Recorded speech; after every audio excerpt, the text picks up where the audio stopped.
8월 13일 금요일 새벽 묵상 시간입니다. 하나님이 주신 이 귀한 하루를 하나님의 말씀으로 시작하겠습니다. 먼저 사도신경으로 우리의 신앙을 고백하겠습니다. 나는 전능하신 아버지 하나님, 천지의 창조주를 믿습니다. 나는 그의 유일하신 아들, 우리 주 예수 그리스도를 믿습니다. 그는 성령으로 잉태되어 동정녀 마리아에게서 나시고 본디오 빌라도에게 고난을 받아 십자가에 못 박혀 죽으시고 장사된 지 사흘 만에 죽은 자 가운데서 다시 살아나셨으며 하늘에 오르시어 전능하신 아버지 하나님 우편에 앉아 계시다가 거기로부터 살아있는 자와 죽은 자를 심판하러 오십니다. 나는 성령을 믿으며 거룩한 공교회와 성도의 교제와 죄를 용서받는 것과 몸의 부활과 영생을 믿습니다. 아멘. 역대상 9장 1절에서 3절.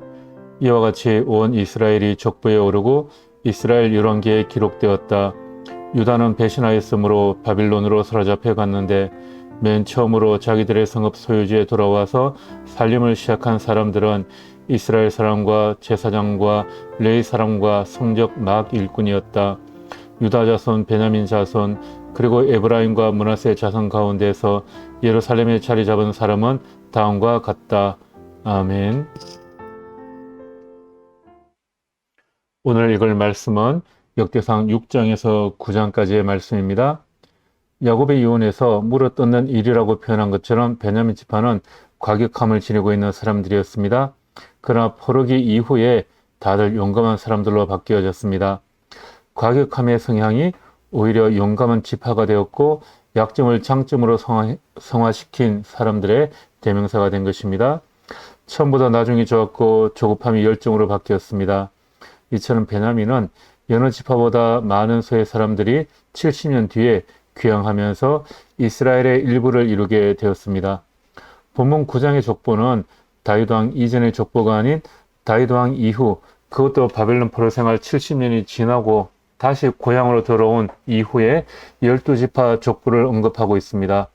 이것은 곧 역대기를 서술할 때 경편하고 있는 포로 생활 이후에 이스라엘 사회를 염두에 두고서 지금까지의 족보들을 먼저 길게 언급하고 있는 것입니다. 9장 1절에서 9절까지는 8장까지 언급한 지파의 족보와는 달리 포로 생활에서 귀환한 12지파의 족보를 언급함으로써 그 대가 끊어지지 않았음을 말해줍니다. 1절에 이렇게 시작하고 있습니다.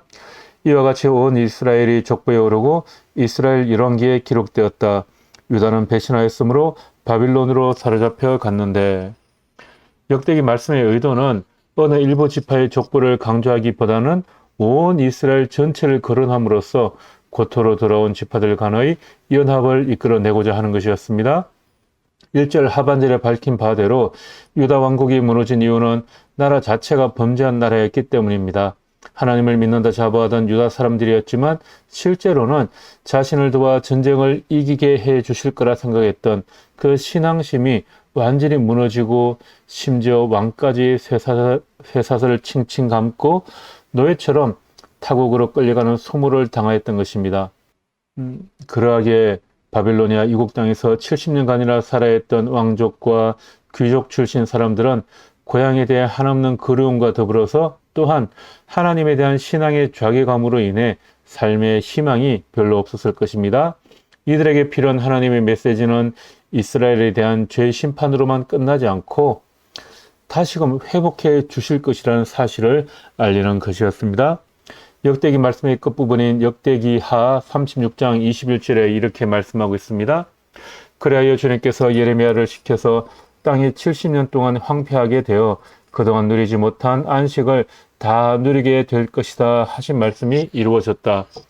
이스라엘 백성이 70년간 자신에 대한 신앙 성찰과 하나님에 대한 원망이 뒤섞인 채로 외국 땅에서 살아온 이 세월이 하나님 보시기에는 땅이 70년이 지나면 안식년을 누리는 것 같이 그렇게 안식년을 얻기 위해 준비하는 세월로 보고 계셨다라는 것입니다. 비록 70년의 세월이 인간에게는 아버지, 아들, 손자까지 이어지는 3대에 걸쳐 한없이 길게 느껴졌지만 하나님은 여전히 이스라엘을 잊지 않으시고 약속의 자녀로 약속의 땅인 가나안 땅으로 다시금 인도하셨던 것입니다. 이제 잡혀갔던 이스라엘 사람들 일부가 귀환을 합니다. 70년 후 돌아온 그 땅이 그들에게는 어쩌면 낯선 환경이 되어버렸습니다. 그러나 돌아온 땅은 그 땅에 계속 남아있었던 사람들의 차지였습니다.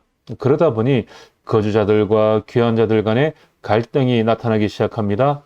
살아보지도 않은 땅을 70년 만에 돌아와서는 그 땅에 대한 소유권을 주장한다면 그 땅에 남아 오래 살고 있었던 사람들로서는 또 얼마나 화가 나는 일이겠습니까? 10절부터 34절까지는 귀환한 제사장들과 레위인들의 족보를 특별히 언급합니다. 포로기한 이후 달라진 것 중에 하나는 다윗 왕가가 더 이상 다스리지 않는다는 것이죠. 그러다 보니 다윗에게 주어진 하나님에 대한 언약이 약화되기 시작하였습니다. 하나님의 말씀을 여전히 붙잡고 살아가기 위해서 이스라엘에게 신앙의 결집이 요구되었습니다. 바로 성전을 중심으로 이스라엘 사람들의 생활은 재편되기 시작했고, 이를 위해 1760명의 제사장과 212명의 성문 지킴이가 필요했던 것입니다. 이러한 예루살렘 성전 중심의 문화는 자연스럽게 제사장과 레위인을 통해서 공동체의 지도력을 구성하게끔 만들어졌습니다. 본문에 반복되는 단어는 직분입니다. 그들은 돌아와서 충성되게 직분을 지켰습니다. 아니, 직분을 지키기 위해서 돌아온 것입니다. 하나님께서는 이스라엘 백성들을 70년이 지나 말씀 그대로 고토로 부르셨습니다. 그 부르심은 거주자들과의 또 다른 갈등을 야기시키기 위한 것이 아니었습니다. 오히려 신앙의 갱신을 불어넣어 주시기 위해 다시금 성령 중심, 말씀 중심의 삶으로 회복시켜 주시기 위해서였습니다.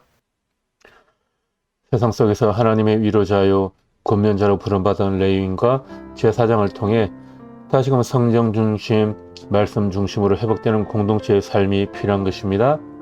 하나님은 심판이 아니라 회복을 원하십니다. 그런 하나님의 마음을 깨달아 주님의 넘치는 은혜를 담는 그런 그릇이 될 수 있기를 주님의 이름으로 축복합니다. 오늘 여러분의 하루가 그렇게 주님의 은혜를 담는 그릇, 또 그 은혜를 나누어 줄 수 있는 큰 그릇이 되기를 다시 한 번 더 축복합니다. 기도하겠습니다. 하나님, 주님의 가르침에 우리의 기쁨이 있습니다. 주님, 우리가 주님의 은혜를 담을 수 있는 큰 그릇을 준비할 수 있기를 원합니다. 주님이 부어주시는 은혜를 기대하는 우리의 삶이 되게 하여 주십시오. 예수님의 이름으로 기도합니다. 아멘.